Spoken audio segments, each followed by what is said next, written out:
All right, bud. We're back at it. How you doing, my friend AGs? Yeah, I'm good, brother. Sorry for the week off, but ready to do it. But ready to talk Good, some stuff. managed to here. I gotta say, I love our format, and I've been looking forward to it. That being said, when I saw what you were looking forward to next week, part of me felt we should skip the entire format and just focus on what you were looking forward to. Which we we try not to just focus on this, but I'm enamored. I mean, you should have saw my face when I saw what you were looking forward to in the text. And so, ladies and gentlemen, Nate G's, I'm going to go ahead and spoil it for you. Nate G's is looking forward to his first, the word was swing club. Yeah, yeah, First swing club. yeah, Now, yeah. this is like, first thing comes to my mind is this like one of those like Beverly Hills 90210 watch parties, Um, or is this like, you know, or Or is this like West Hollywood basement? uh, Watch out for the Halloween costume party. Like, I don't know. Or is it just like a normal like we're gonna like Netflix and chill and like we're gonna hook up with yeah. each Yeah, other. I well, don't know. like I've never been, but I know people have gone. This is a particular one in LA. I'm not going to say the name, but like you have to be a couple in order to go, or a single girl. And it's like a straight up like a club. How unfair is that, by the way? Why no single guys? I mean, So how, they, how discriminatory is that? so it's not that it's discriminatory. It's more about like safety, in the sense that like uh you don't want an over like just like in a normal club, bro. What are you talking about? Yeah, You no, go to I nightlife, dude. totally Like you understand. wanna I you was wanna just manage the amount of objectively saying I get that guys men that you bring have in. ruined it for guys like you and I, and but there should be like a special screening for like the nice ones, that can come, Well, literally there are and figuratively. there are like I don't know a whole lot about the community, but there are like uh theme nights where they do allow like single guys with the couples, but for Okay, the but pause. I got to ask how. Tell me from the start without obviously just this should go for a long time. I can ask you a lot of questions. But how did this transpire? Who started this conversation? Whose idea was this? I mean Is it it's like that things kind like happy anniversary? Like, yeah, there we go. It's 6 years in. No, man, that's kind of like I would say this was kind of like in the cards from like the beginning. This is kind of like things that we talked about very early on. So, and it wasn't like one person pushing another person. It was like just the curiosity of both. And this is the thing too. Like when most people hear stuff like that, like it's great. It's great that you explain what you were thinking. But when most people think they think that like, oh my god, like you know masks and fucking eyes wide shut. There's that, or it's like the West Hollywood version where it's like raunchy and whatnot. But like honestly, man, it's actually a club first, and I'm just curious to be there because it's everything is optional. Like you don't have to partake. You can just sit back and be a voyeur. You can bring your partner and you guys just do something in the corner. Like I've read stories where people like don't engage. Speaking of partners, she's just sneaking in the background. I I imagine that swing clubs are a mirror image of our economy, right? That like the lower middle class, they're going to like like exactly kind of what you like regular things, But like I think that if you have X amount of money, you're going to an eyes wide shut type of thing. I think there's way worse than that out there. Well, not Oh, worse, for but sure. more. Well, I mean, that they're right. There was like the whole island, right? Like there's that whole thing, right? But like I think I will say that these tickets are fucking expensive, and the whole thing is like expensive. You have to pay for a membership. You have to keep the membership. You have to pay twice a year for it. They screen you. It's a You have to smart talk. business. We should start a swing club, bro. I I have no All doubt that right, they're making money for sure. Like the I got a audience. fishbowl. We can put water in. When you think about it too, like who else is offering this? Like there's not that many places where it's like you could Well, go get a beer everywhere. and I can't say where, and I totally respect it, but I imagine quite a lot went into doing the due diligence, finding the right place, and Yeah. then to your point, it wasn't like they just accepted you. You had to pay, Yeah. do all this stuff to. How do you prove you're a couple? By the way, I mean, So, what is so this like? What do you like going to the you fill out an application. They don't necessarily like check everything, but they have a phone call with you and your partner to make sure that you guys are like not coercing each other into it. Because I would imagine what they're trying to prevent too is like, a couple, but the guy is pushing it or the girl is pushing it, and then they get there and it's a shit show. Nobody wants that, right? Like nobody wants to be at a fucking, definitely not any party, but definitely not a sex party, and then a couple is in a corner arguing and crying because shit's going down. Like nobody wants that. It's going to be such a buzzkill. So I imagine there's still some fighting regardless, right? I mean, like, you I can't would avoid imagine that that. I'm sure there's probably like revenge fucking just because somebody pissed somebody off. Like I'm sure. I would say this. I've never partaken. I'm not judging. I'm not saying I wouldn't, but I, I guess I would found myself that if I ever brought it up, that I think that I've been in situations where I would have been given rules, and call me someone who's watched too much episodes of Entourage or whatever. Rules just wouldn't work in that situation. If it's like you can only do this, this, and this with the person, I just don't see how that would ever work personally, right? And to each his own, but like rules and restrictions, I'm sorry, like you can give me rules and restrictions when we're sitting here talking, but in the moment, I'm sorry. I don't know. I disagree, bro. I disagree because I think the rules and restrictions actually helps you like define where you want to go before you go in there. And obviously, I would imagine like things happen in the moment, but like, you know, I got like a rule of restriction that I don't let anything up my bum hole, bro. That's not changing. But hold on, this is like you're going to a swing party, a swing club, and Yeah. I'm not. Right? I mean, um, I believe in some rules. I don't want things on my butt either. But Yeah, but and, no, but we iron out those rules too. Like it's like, okay, yeah, what are we willing to experiment this go round? I mean, personally, this time I'm more or less. I just kind of want to check it out because I've never been in one, and I want to see what the vibe is. And if there happens to be something that goes down, then we can adjust and figure out there. But I'm not necessarily going in like, oh yeah, like I'm going to be a kid in a candy store. I mean, I am. I'm going to look around for sure, but well, I mean, listen, you have, and I'm very, as long as every relationship should have a thing that works for them, and whatever works makes them happy. I look at, sex is always equated to baseball, right? When we were kids, first sure, base, second base, sure, sure. right? First base, You know, second base, third base. I would then say to, for the rules, right? It's like, well, in baseball, they don't say that if you can hit a home run, that you only go to third base, right? So, So if you hit a home run, you got to go all the way.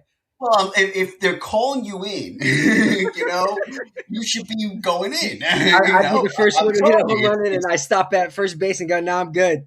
I'm good. We're if good." listen, if you're not getting the wave, I respect it. But it's like, when do the baseball rules apply and not apply? I'm just confused, right? It's like, so I say to this is why I say to like a girl who would give me rules. I'm like, if I'm getting waved into home plate, You're how just do I gonna go. not But then go? that's your rule, then, bro. That's a rule. You let her know. You go, hey, if It's it's not on my the rule. It's the table, baseball rule. if Okay, I it's didn't make the on the rules of table, baseball. then I'm I'm gonna abiding go. by the rules. Yeah. I mean, that's a rule in and of itself. Yeah. I mean, it should be fun. I'm All right. excited, man. I'll report back. I can't wait. I can't wait to report back. So let me ask you this. So obviously a lot going into it. Is it like, now is it a planned night? Is it like, Yeah, okay, yeah. It has to. Yeah. we're dressing up, we're Yeah, doing yeah, this? yeah, yeah, yeah. Yeah. Well, they have a dress code for guys. For the girls, they do like theme nights. So this particular night is, I think, pretty panty night. They have like other ones, stripper night. They have like body paint night.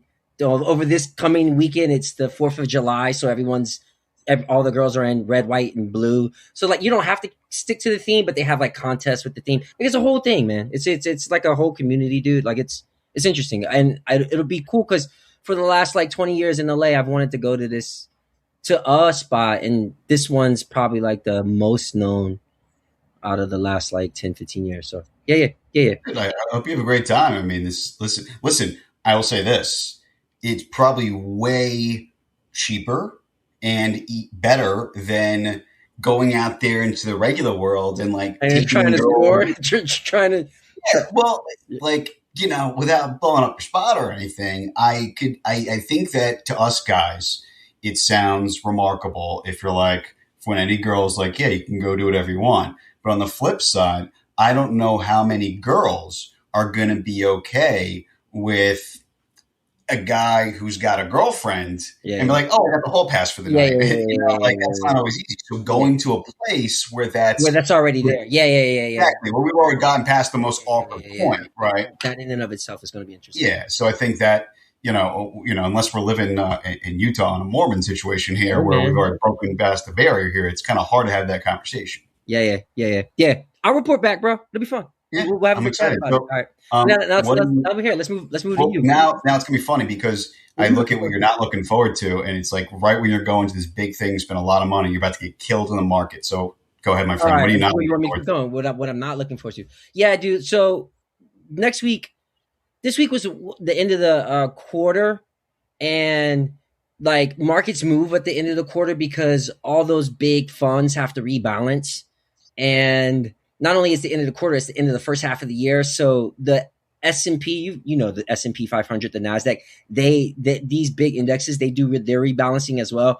So it tends to have a lot of volatility. And I've always told you that like I make the most of my money in trading when it's volatile. And I've had like I had a really good June, man. I made some decent amount of money, which is great. But the next week is just kind of like a dead zone week. There's not really much happening. And usually in those weeks, it just stays in a range. Like things might happen, but it's not going to happen. And I doubt we're going to get any sort of escalation or resolution with like the MOU and that the market seems to be pushing that to the side anyway. And this is the week before earnings season. So next week, my looking forward to is definitely going to be the start of earnings season. But this week is just going to be a dead week, and I probably should just take the week off. I'm not because I'm a Let DJ. me grab Roxy. She wants to join the party real Yeah, go ahead, quick. brother. Um, I'm not because it, I'm a bit of a DJ, but and I love trading, but it's I'm what definitely it going did, to have by to. the way, in the last 48 hours. I mean, if you just look at what the market was 48 hours ago, I mean, today's Friday the 3rd. You look at where it was the 1st to today, and you just see where it's headed. And you're right, it's like it's kind of crazy. I want to pick your brain on something that I found really interesting when it came to the markets. You and I talk about AI a lot, right? Mhm. And you know, I, I'm afraid to go with the whole narrative AI bubble stuff, but I do think we're going to go to a recalibration. I think would be a healthier term than bubble. Um, and I say that because I'm looking at Meta recently. They Wow. overexpanded their data centers. They're not going to sell their cloud space. I'm looking at what like ChatGPT is spending, and they're stalling their IPO. I think Yeah. Claude. I mean, there's just so many signs where I'm like, there's going to be a huge recalibration that we're starting to kind of see already. And I think that the markets have been so into the AI tech world that it's like when you look at what's doing good, it's all related to the tech stocks. So that if we do get in some bubble, do you see that coming to like, I don't want to go with like what some of the alarmists are saying with like this huge recession, but I do see something coming of a holy shit moment because every industry shows that we always go through that. Yo, bro. I mean, I honestly would say that like your feeling about you can feel something coming is kind of like spot on, bro. And I think I wanted to ask you this because you're kind of on the front lines too, man. Like the job market is whack. Like it's so whack, dude. And All right. I honestly feel like that's more of a sell than I mean a sign than what's going on in the markets because the markets take a while to accept what's going on in the real fucking world. They could live in a bubble. It's like whenever we've been around like rich motherfuckers, like they kind of live in a bubble, bro. The market's the same way. It kind of lives in a bubble, and then not just like the AI bubble. It's experimental. They're living in like some sort of like insulated world where they're not paying attention to like what's happening. But like being a person who's in the field, nightlife, hospitality, looking around, looking at all. Bro, I had a homie that we know hit me up looking for a bar job. He hasn't done bar work in like 4 years because he's been living off of fucking crypto money. So it's like, Oh, I know who we're talking about. yeah, Yeah. yeah, bro. And so that's Yeah. like, oh, that's a sign that shit's about to Yeah. happen. Oh. I mean, listen. I'll real quick to your job market without getting boring and whatnot. I think that one, anyone could take data and numbers and they can spin it either way. So I don't buy into the whole whatever. Right? It's like go and talk to people. Word. And I would say this: there's a sentiment across the country, depending where you are. And I would say that there's a new economy brewing. It's just not in the places that we're used to seeing it, right? You go to the Carolinas, you're going to be singing a different tune with an economy. You go to some of the mid South, areas that you and I would never think that are thriving because, you're getting ROI, cost of living, better education. And that's where they're Honestly, building. if you're getting better That's education also in where they're Arkansas, building you are those in data California. centers, bro. Facts. Well, that's So also where they're building those data centers. So that's there's shit. Oklahoma, they're building these data centers a lot too, and all around. But the data centers is a whole other thing. I'm talking about economies growing and where jobs are thriving. And I'm looking at businesses shifting away from Los Angeles and New York. I mean, a lot of tech moved to Miami a while ago. We talked about this, but even New York, where you and I could bet, rag on New York for plenty. As much as I love New York, right? There is opportunity in all its problems, depending on what business you're in, I guess, right? So like if you're, there's always opportunity in moments of good or bad, right? It depends on what those opportunities create and who's doing that work. And we're in a world that wants to be influencers, and no one wants to actually work. And you and I, like, I was very fortunate to work during COVID. I think we just recalibrated our workforce of what to expect. And so the jobs that are out there are the jobs that you and I did growing up. They're the working behind a counter, slicing deli meat. They're, washing dishes, prep cook, bus, those are the jobs, right? When you talk about industry, hospitality, like bartending, not so much. Serving, yeah, sure.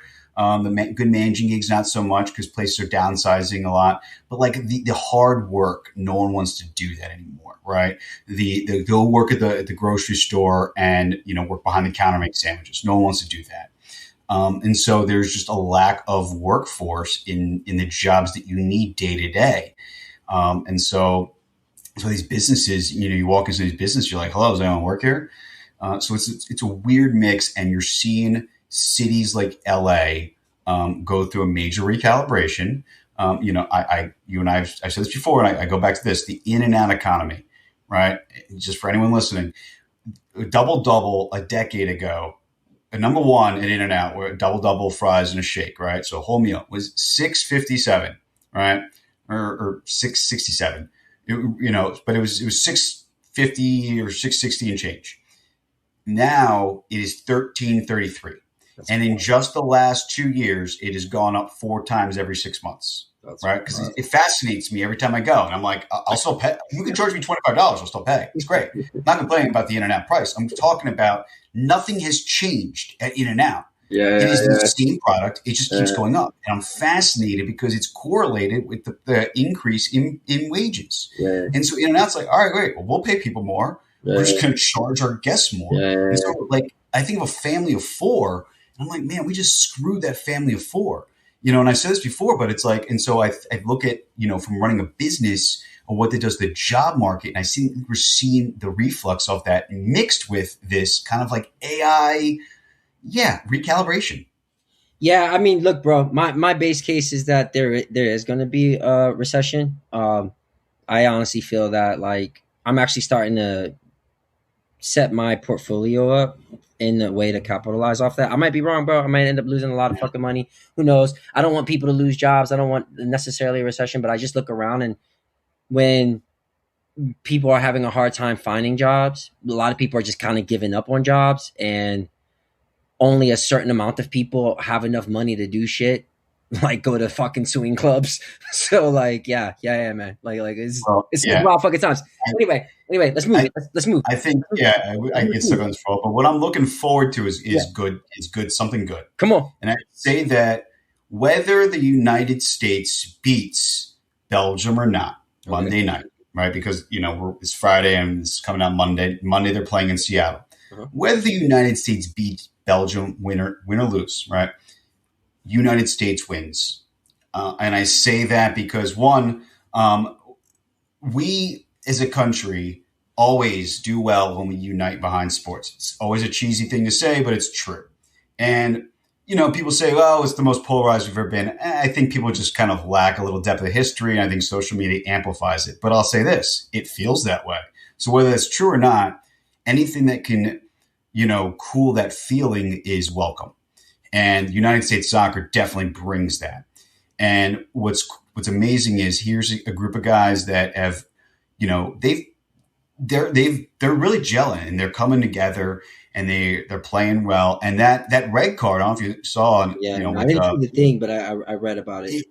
It sparked this like, hey, hold on, right? Like I never saw so many across the board, like you would see like a controversy call on like a Sunday for football come together. Yeah. And how great that is. And talk about economy. It's great to see people out for an excuse and come together on a Monday night and watch a game together. Yeah, and if we win or lose, it's amazing for economy, for people, for a moment, just to settle down the bullshit for a little bit and for 90 minutes watch a game, and so that's a win. And good for us for putting up a fight on the stage like this. We're doing good, right? We're not getting. Dude, if they end up beating Belgium, man, it's like the country's gonna go wild, dude. Oh, and Belgium! Listen, Belgium came back the other day. They were down 2-0. They're not as strong. No. You're seeing a lot of these recalibrations. Some of these European teams aren't as like strong. Squeaked out. Ronaldo barely squeaked out. Kane was incredible the other day. I gotta say, oh my god! But I will say this in terms of like the U.S. winning, this has probably been the most exciting of the World Cups in a long time. So that in and of itself is a win because it just to be able to host it and it be such a fun event as opposed to like only the 4 teams that always dominate: France, Argentina, Brazil. And listen, maybe France and Argentina go back to it, but we're putting up a fight. And I'll leave you with this on soccer, and then I'll go into what I'm not looking forward to. Sure. If you look at the last World Cup, okay, and the interest of soccer in America in that 4 years to today, boy, has it spiked. You look at Messi in Miami, you look at just a growth of soccer. So I'm really intrigued to see what this U.S. team will do, win or lose, of what it does to soccer in the United States from, just adding that extra sport. I mean, I grew up playing soccer, so I think it just 4 years from now, soccer could be, a lot bigger than we ever saw in our lifetimes. It's already bigger than we ever saw. Yeah. It's so wild because I didn't get to soccer till I got out to the West Coast. Because it just wasn't there for me in Philly. I grew up playing. I always loved it, but what I'm not looking forward to, and I know, and I won't sound like a broken record when I say this, but I'm going to go into a specific on it, right? Okay. So I'm not looking forward to the DSA taking over what I consider the party of JFK, and I think that a lot of people can say, wait, the DSA is the Democratic Socialists of America. Democratic Socialists of America, right? Oh my God. Or association, I assume America, right? Oh, it just sounds so idiotic, right? That's very un-American. But anyway, and I say that because I stand by this. I did not change. The party changed.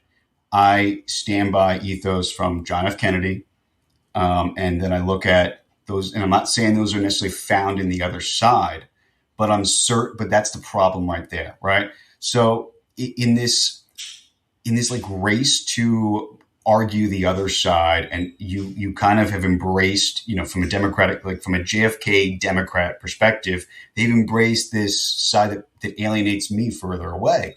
And what I'm seeing is this denial of it, right? It's this, oh no, we're a Big Ten. Oh, so I'm looking at a refusal to be like, no, go create your own party, or this isn't our party. I'm seeing this like, okay, we'll all work together here. And I'm like, that doesn't work, right? And I think for independent voters, it doesn't work. And listen, independents are the fastest growing political party. And they're a lot of these elections we're seeing, independents don't vote in the primaries, right? So I think that, when they're picking these candidates, you're getting like 5 to 10% of people participating. And this appeasing the base isn't working. And I look at John F. Kennedy did not try to appease the base. And not just John F. Kennedy. I look at any time a Democrat had success, maybe outside of a Jimmy Carter or Joe Biden, because those are weird situations. But I look at a Bill Clinton and Barack Obama. Bill Clinton did not go with the party's direction. He reshaped the party. Barack Obama did not go with the party's direction. He reshaped the party. And I'm surprised to see so many people who just, in my opinion, know better kind of go along with this because they look like shook, like they got no choice. And like, well, okay, this is what it takes to try to beat Donald Trump. Fine. But it's like, how does that win you a national election? And I guess like I would count on myself that I'm still hopeful with someone like a Wes Moore coming in here because he's really the last hope I have for the Democrats at this point. And that's another conversation. But watching this DSA takeover, I go back to everything we just talked about real quick, right? The freedom you have to go and spend X amount of money to do a swingers party. I'm sorry that just, in some of these, the economies that you look at where socialism has been embodied, I don't see how that's, unless you're a Russian oligarch, right? It doesn't happen. Unless your buddies, it just doesn't happen, right? We talk about World Cup. If the United States loses, those players, they don't run into problems with the government. You know what I mean? Like, some of these players, have to play for the country, or like, between FIFA and these teams, like, it's not always the easiest. Just like, oh, I'm gonna play for this country. It's sometimes like I don't have a choice because this country's gonna kill my mom or throw my dad in the gulag if I don't play for them, right? So it's like, and I'm not trying to sound like an alarmist, but I'm a realist. Look at some of these policies and look at some of this rhetoric. I'm just like, is everyone on ketamine and I'm just a little lost here? Because some of these things are just blatant common sense, and to see the lack of common sense from some people worries me when we celebrate 250, we celebrate all these things we can do.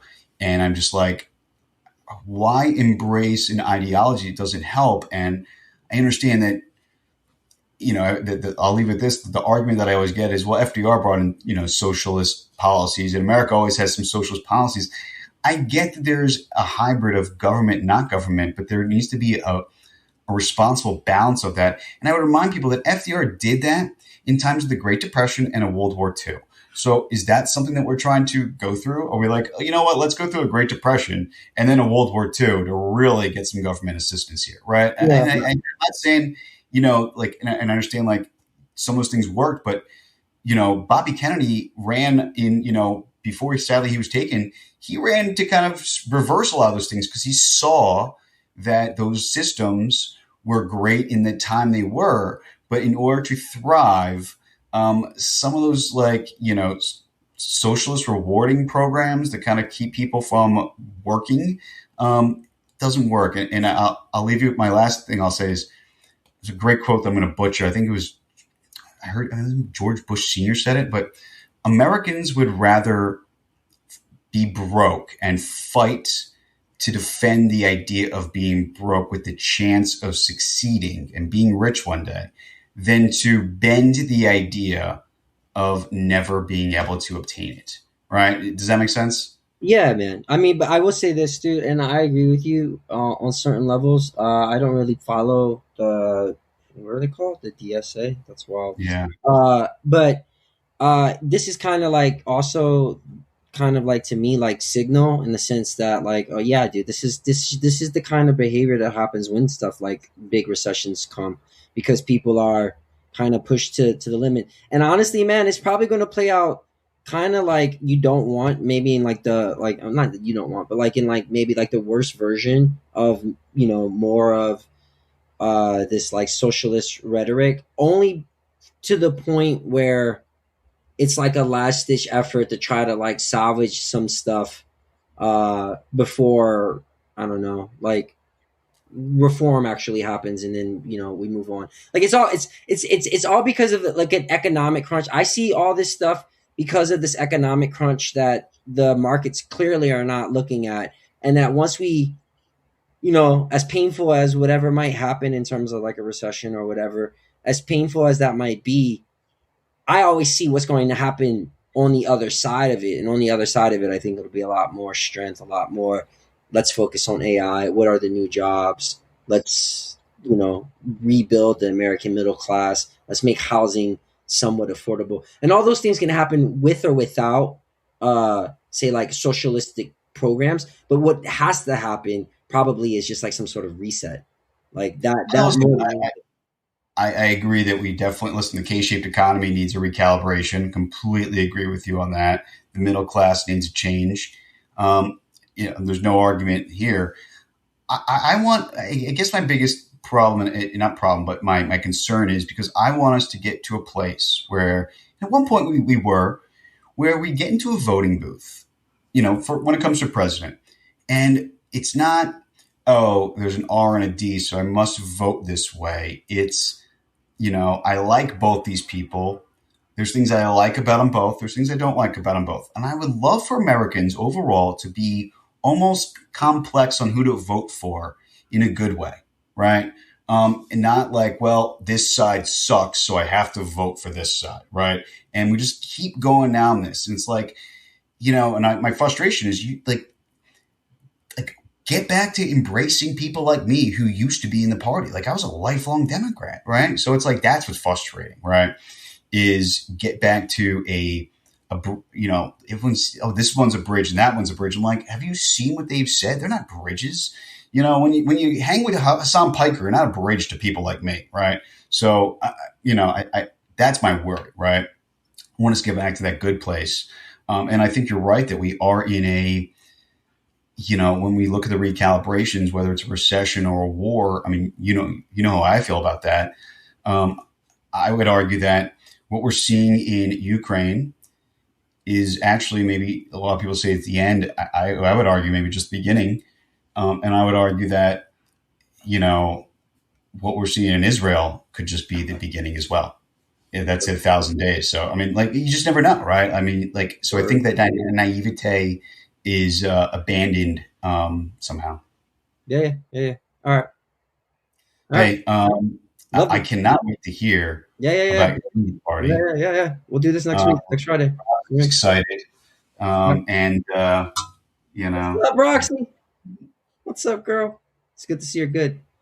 All right, man. all right, bud. It's great, man. We'll do this Happy again next week. 4th, everyone. Go Oh, happy 4th of July. USA and sell, sell, sell. Watch out for the AI Yeah. stocks, and we'll see you soon. All right. Peace, bro. Cheers. Good job.